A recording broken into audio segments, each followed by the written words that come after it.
5월 12일 첫 번째 영상입니다.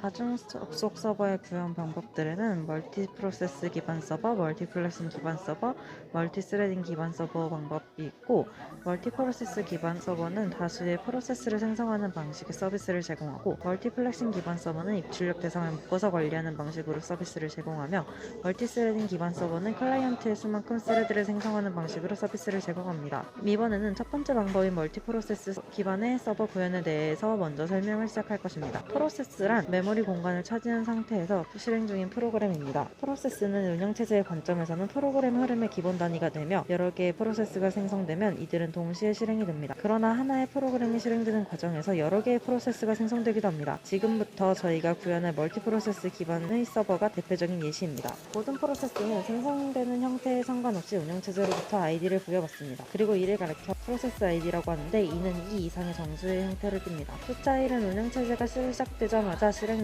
운영체제의 실행을 돕는 프로세스에 할당되기 때문에 우리가 만들어내는 프로세스는 1이라는 값의 아이디를 받을 수 없습니다.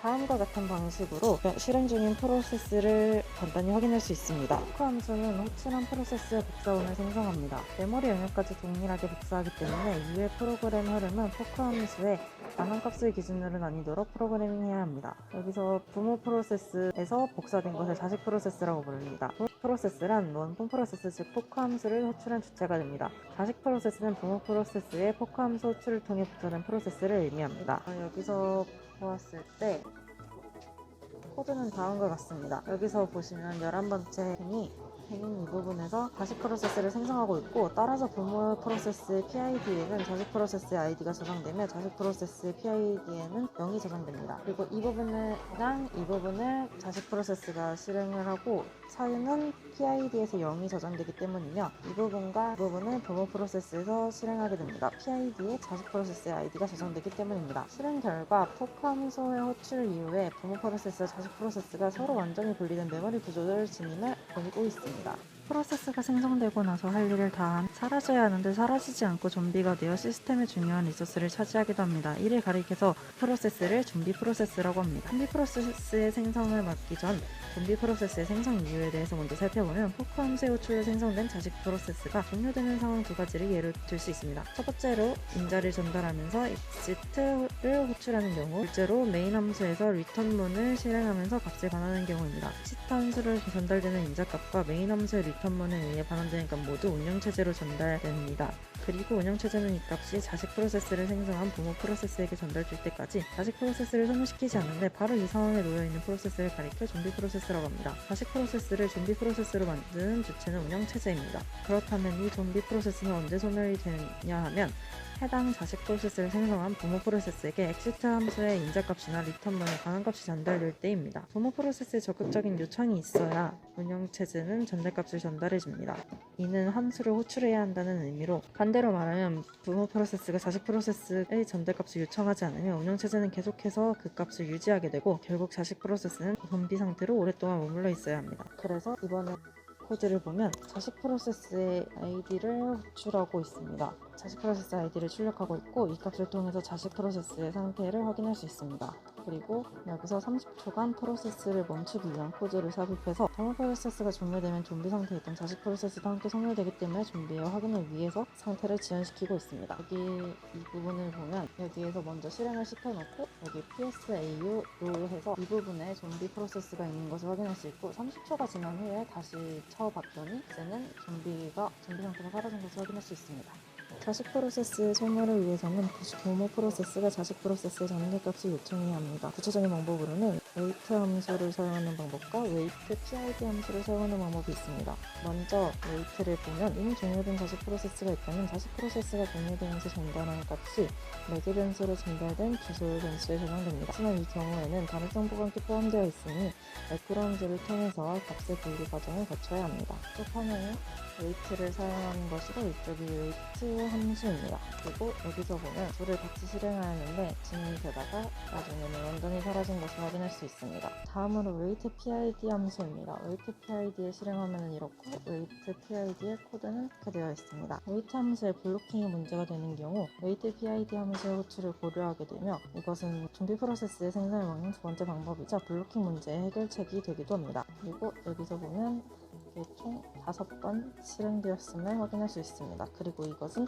wait PID 함수가 블로킹되지 않았음을 증명하는 결과와도 같습니다. 대부분의 상황에서 부모 프로세스도 자식 프로세스 못지않게 바쁩니다. 앞으로 자식 프로세스의 종료를 기다리면서 wait PID 함수만 호출할 수는 없는 노릇입니다. 이번에는 그 해결책에 대해서 설명하겠습니다.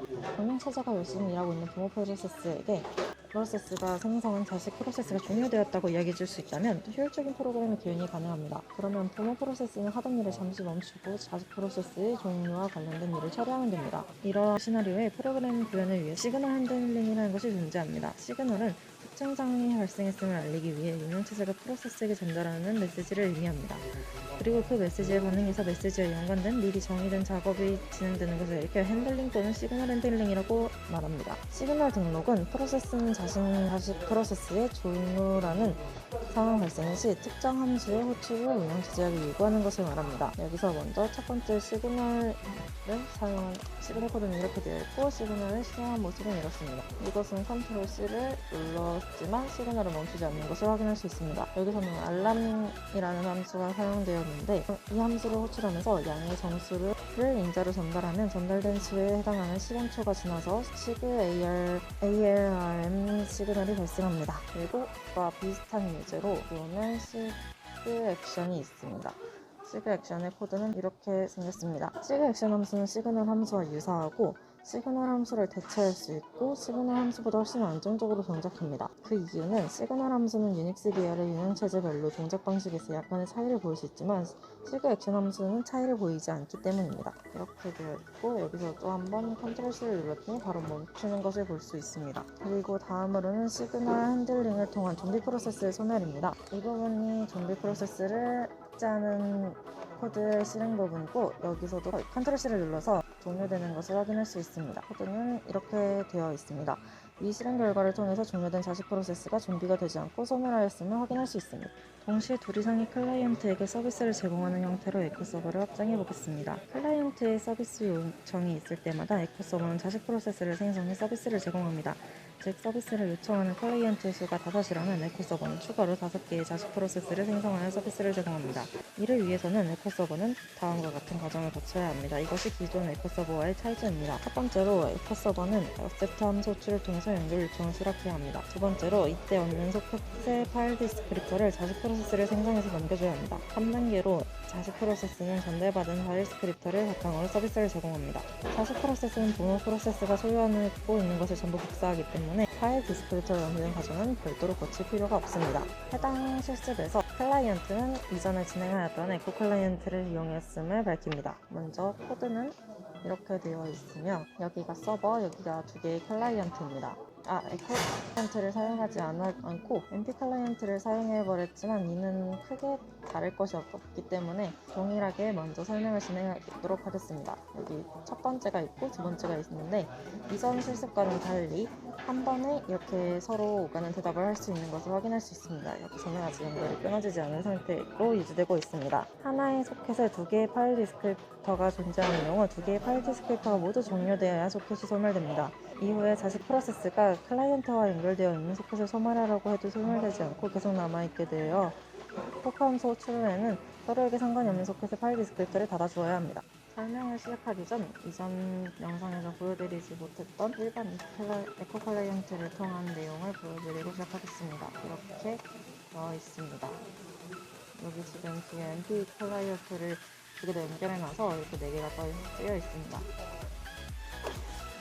이것이 MP 클라이언트의 코드입니다. 그리고 이것이 MP 클라이언트로 연결된 첫 번째, 두 번째 클라이언트입니다. 데이터의 송신과 수신을 분리한 것이 MP 클라이언트로, 클라이언트 부모 프로세스는 데이터의 수신을 담당하고 별도로 생성된 자식 프로세스는 데이터의 송신을 담당합니다. 이렇게 구현해 놓으면 입력과 출력을 담당하는 프로세스가 각각 다르기 때문에 서버로부터의 데이터 수신 여부에 관계없이 데이터를 전송할 수 있습니다. 프로세스 생성 이후에 부모 프로세스가 실행하는 영역은 데이터의 수신과 관련해서만 코드를 작성하면 되고, 자식 프로세스가 실행하는 영역은 데이터의 통신과 관련해서 코드를 작성하면 되기 때문에 코드 구현이 전보다 훨씬 수월합니다. 이것은 공식적으로 가장 많이 이야기하는 장점입니다.